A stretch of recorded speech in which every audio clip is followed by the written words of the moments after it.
সম্মানিত হাজিরিন, আল্লাহ পাক রব্বুল আলামিন তার হাবিবকে জানিয়ে দিয়েছেন, হাবিব আপনি বলে দেন, আহাব্বুল বিলাদি ইলাল্লাহি মাসাজিদুহা, আমি আল্লাহ পাকের নিকট সব থেকে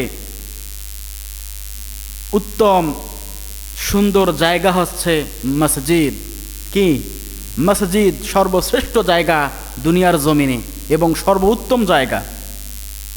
ওয়া আবগাদুল বিলাদি ইলাল্লাহি আসওয়াকুহা, আর সব থেকে নিম্নমানের নিকৃষ্ট জায়গা হচ্ছে বাজার। মিশকাত শরীফের হাদিস।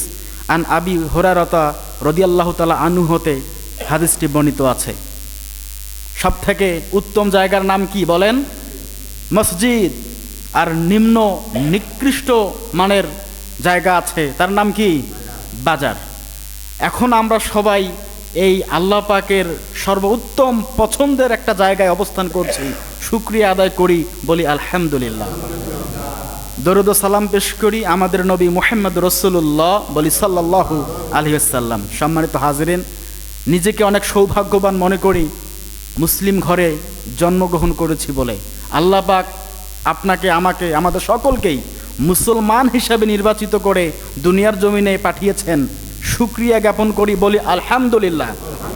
কারণ অনেক মানুষ আছে যাদের ধর্মই ঠিক নাই, ঠিক কিনা?